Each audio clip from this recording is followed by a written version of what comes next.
Hey, good morning. Yes, it is. It's Friday, March 15th. Got our coffee, raring to go. All right, so I appreciate all the comments yesterday, and we're going to go through a few of those and talk about podcasting and what I've done on that side of things. So stick around.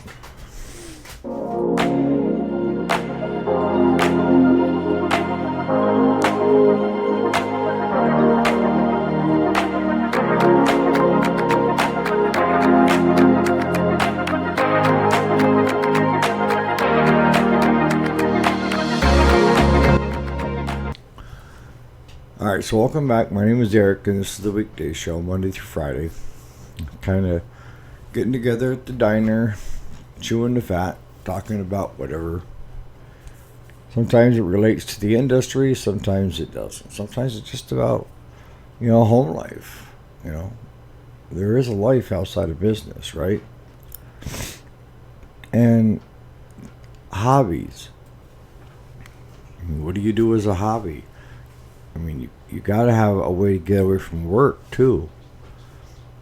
And if you listen to some of my videos where I try to steer you towards creating or finding a job that you enjoy doing, and that way it's not so much of a job. There's less stress. And, well, sometimes there's not less stress because you could stress yourself out. But the tendency is that you enjoy going to work, you enjoy your coworkers, if you have coworkers, and you enjoy your customers if you have customers. And it's not like feeling like you're pulling your hair all day long or falling asleep because you're bored. Because I've always said there's two things that you need to find in work, and that is something you enjoy doing and something that challenges you. If it doesn't challenge you and is mundane, then what could end up happening is you start missing a lot of opportunity. And you're going like, well, what the heck has opportunity got to do with, becoming bored? Well, if you're not challenging yourself, that means you're not looking outside of the way you do things, of possible better ways to do things, easier way to do things, And instead of stepping out and being the first to try it, a lot of times somebody else has already tried it, and they know what the pitfalls are, and if they're nice enough, they'll share it. And kind of goes back to networking, right? If you're sharing information with each other, some things in life you're going to have to go through. All of us old timers can tell you young bucks and gals that this is what you should avoid. But you can't avoid everything in life, because you won't become a well-rounded individual. If we keep you from all the pitfalls and all the things that could go wrong, then how are you going to deal with when things do go wrong? You have to have that skill. You develop that skill over time. And you're developing that skill even when you're in, kindergarten, socialization, K through 6, again, it's finding out how to deal with things if they don't go your way. If you get a girl kicks you in the kneecap or what have you. So I'm getting at is that some of the things we can tell you to watch out for, but in the end, you're still going to have to go through it. So instead of me telling you, you need to watch out for X, Y, and Z, let me tell you some of the ways you could handle X, Y, and Z, right? That's a better choice. And if you're raising kids, that might be a good approach as a parent. If you're an employer or a boss, that's another good choice of how to help your staff or your employees manage things better. Because each one of us are unique. So each one of us are going to handle stress and situations differently. Some people are going to hit head on. Some people are going to, slink away and, go backwards. While others will skirt to one side or the other and then tackle it in the middle. It's whatever way works for you. And when I say whatever way works for you, as long as it is productive. There's a right way and a wrong way. And if you do it the wrong way, you're going to go backwards. You're not going to learn anything. Avoiding it isn't going to help you because you have to learn how to deal with it. If you get hired for customer service, and the first thing you do is explain to your coworkers that you don't feel comfortable talking to customers, and you're looking for them to handle it instead of you, isn't that asinine? If you're going to do customer service, you need to have a pretty thick skin. Because I will tell, just from experience, you get a wide spectrum of customers. And whether you're running a small engine repair shop or a multi-million-dollar corporation, I'll tell you, there's some winners out there. And they will do anything and everything to try to get you to give them something for free. Because you have wronged them. And most of the time you haven't wronged anybody. It's themselves, right? But that all comes back to time, experience, and wisdom. And if you've watched my other videos, you know that the way I look at things is the more time you're around it and you're exposed to it, the more you will learn and gain experience and figure out from that experience point of what to do and what not to do, and then have wisdom to know the correct way the next time you see it, right? And that comes with time. And what I try to express to you folks that are younger, is it's all about how do us old timers have wisdom? Well, we've been around the block a few times. We've seen things more than once, whereas you may be just seeing it for the first time. We've had our ass kicked for making the wrong decision and rewarded when we made the right decision. And that could be a business, of the getting your ass kicked is, losing your ass, all your assets and your money because you didn't do business the correct way of starting your own business. And then getting rewarded would be when you do set things in place the correct way, then the rewards are you have a business that is actually succeeding. So that brings me to my next point. When it comes to anything in life, business, relationships, everything. When you go to do something that's going to be a long-term investment, and a relationship is long-term, or it should be. Your business should be long-term, or it should be. There's other things in life that are long-term. And I equate that when I'm talking with other people about how to build a house. And now you're thinking, he's off the deep end. What the hell happened now? Hang with me. Stay with me. It's building a house. And I always say you have to have a solid foundation underneath.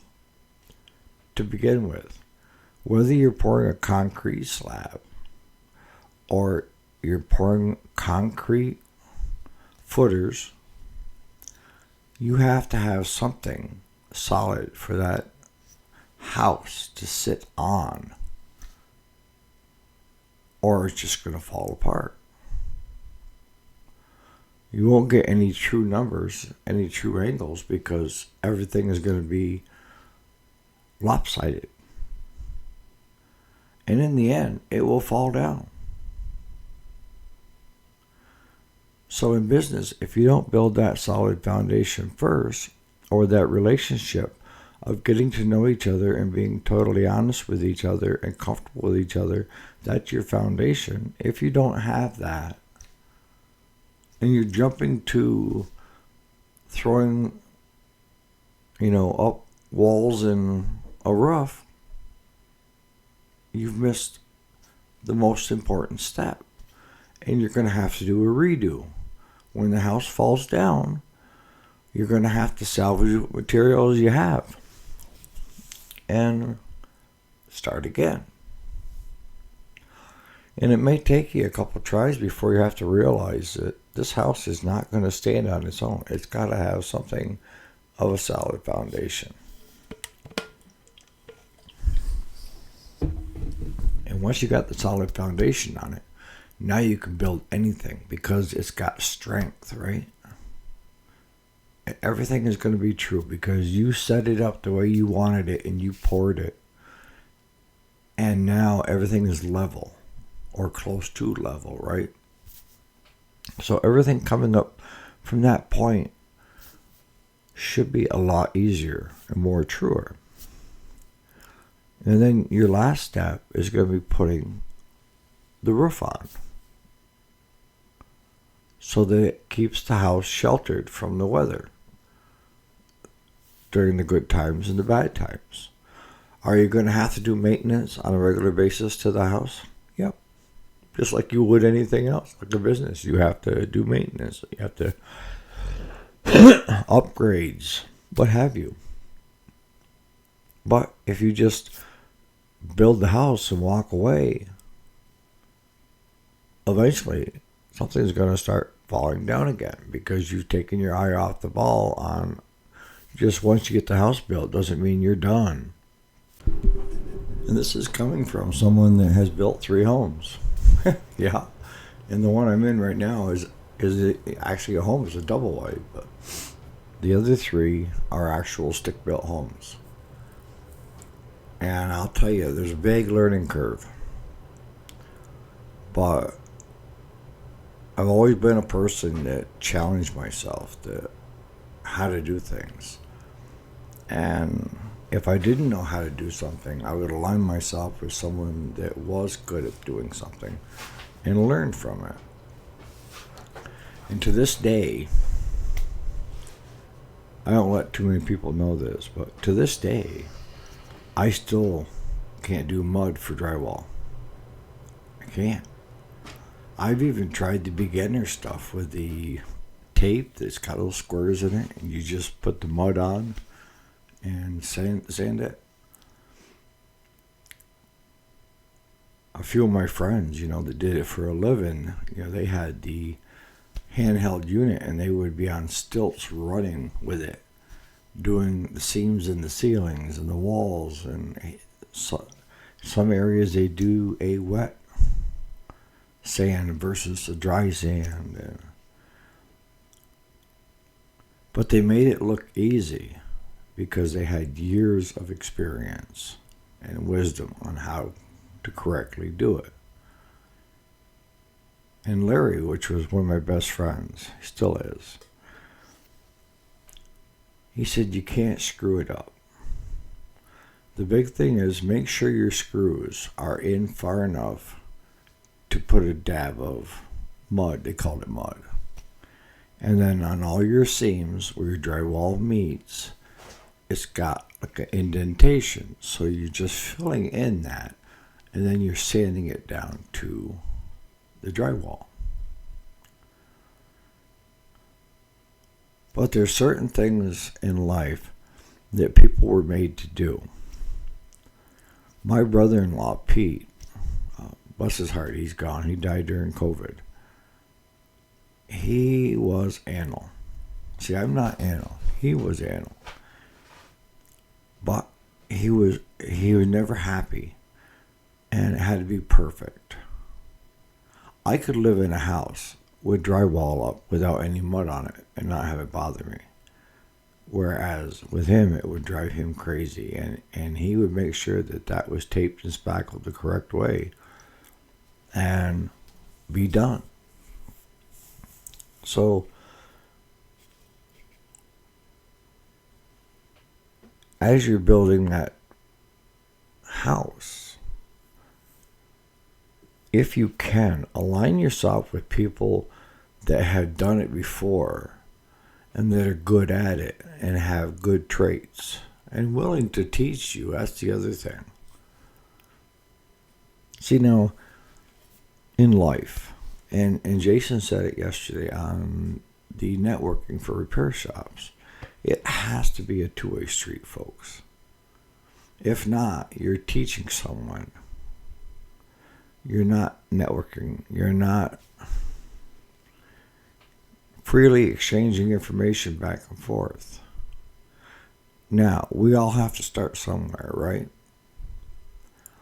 And if I decided today that I want to become a auto mechanic, which I don't, and bless you guys that are doing it,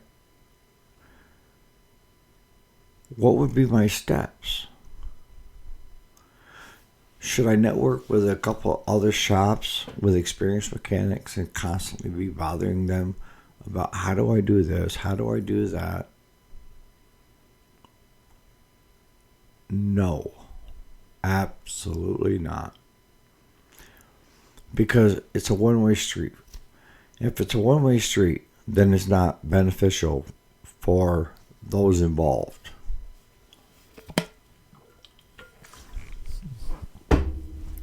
If I want to become an auto mechanic, my first job is finding a job where there are auto mechanics already there and hiring me and then being trained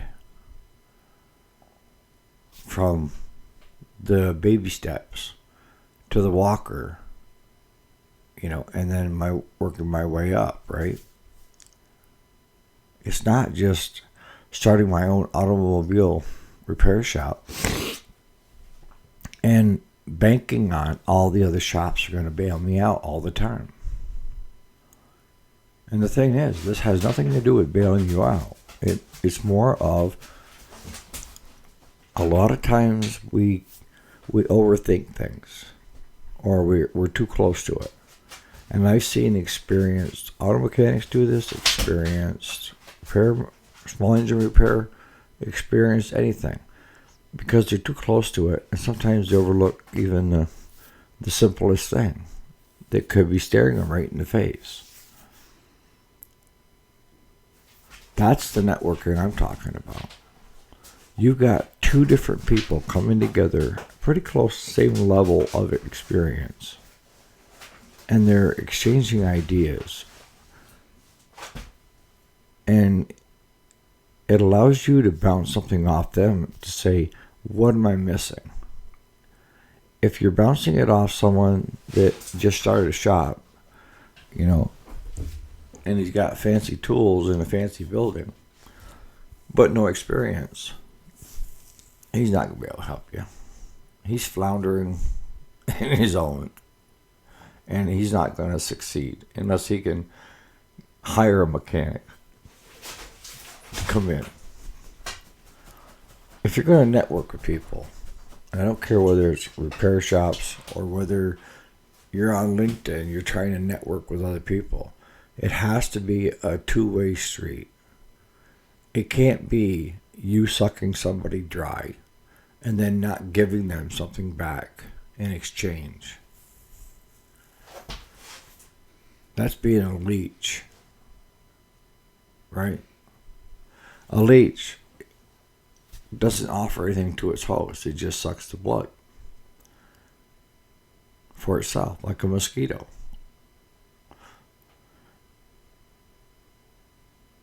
after a while, either you find it and you fling it off, or it gets its fill and it falls off. One or the other thing. But you don't want to be that leech. If you're going to network with me on LinkedIn, then you need to bring something to the table as well. What is your level of expertise and what is your level of wisdom? What can you offer me in exchange? And I see so many young people trying to network, and they'll get over on LinkedIn and every person they come in contact with, they'll ask to be part of their network. And what they're doing is they're trying to build a big enough network where they can just draw from everybody.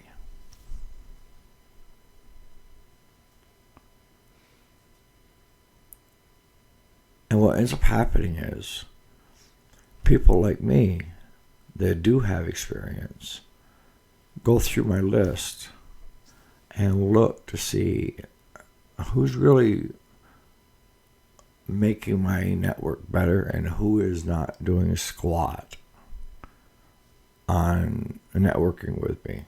It's a one-way street. And I keep it thinned down to pretty close allies. Ones that we could help each other. Now, when I'm posting on the forums over there or something like that, that's for all, and that's a teaching moment. It's not networking. There's a difference. Teaching is when you need to learn how to do something. Sharing, networking with other with other mechanics is you already know all the basics. You know how to do things, and you've run into this situation that you've never run into before, and it's kicking you in the ass. And like the alternator being tested when it first got put onto that tractor, running 13, 14, right in the right range. And it wasn't until after we got everything all wired up that alternator went haywire and just started pegging. And Claude didn't think to go back and check that alternator for a week and a half, 2 weeks, because we already checked it, right? And that's sometimes you have to check and recheck. But as I said yesterday in the video, I had Claude tell Barry, and we told some of the other local mechanics, this is what we found out. And we're sharing this, so what are the odds that whatever you see it again? Slim to none. But now you know that alternators, even when checked and are giving you correct outage output, can screw you in the end. Well, let me add that when it comes to networking with people or aligning yourself with people, there's another side to the networking aspect as well. And you have to pick how you want to network. If you're networking with other experienced mechanics, that's your network for that, right? But here's another one that's beneficial. Would be, let's say you have two shop owners and they're both wearing all the hats, all right? But shop owner A, his old school, still scribbling it out on pad and paper, your bill.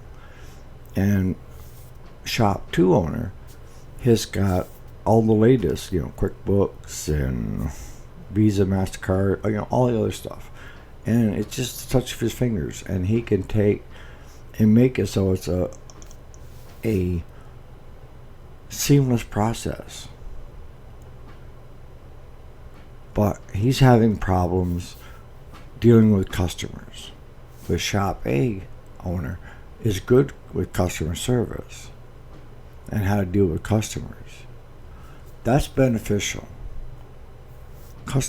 Shop 1 is helping Shop 2 with becoming better at how to handle customers. And then in return, Shop 2 is giving Shop 1 a seamless way to process from start to finish the financial side of it. Bringing him up to speed. Coming over to his shop and downloading the latest of this, and this, and showing that shop owner how to do things. And if it's done correctly, I can go in with any program and set it up so that it is to its simplest form. You don't have to do squat. Just put in the numbers, customers, and what the costs were. Easy peasy. Alright, so enough on that. I mean, I could go on for all day long. But Jonathan, you mentioned podcasts. I don't know about you other guys that are interested in the podcast. What I ended up doing was I created a podcast on personal development, and I think there's 54 or 56 videos over there, or 54 or 56 podcasts in that realm for you guys to listen to. I don't know how to get to it yet, but I know that it's there and it's been indexed. So if you guys know how to find stuff when you're doing podcasts, it should be up there. So if you guys could let me know if it is up there. If not, then I got to do some more work on it. But the way I got it set up was anything new that I click as personal development will automatically be put over in the videos, but also the audio version podcast will automatically be updated to our podcast, my podcast. So on that note, you guys have a great Friday. Enjoy the weekend. Spring is coming. Today I'm loading cows for a neighbor. He's going to cash in 10 of his animals right now with the prices being up. I probably should do the same thing, but I'm going to hold for a little bit yet. Alright guys, we'll catch you bright and early Monday morning for the weekday, and I'll probably throw a couple of them out this weekend. Alright, we'll talk to you later.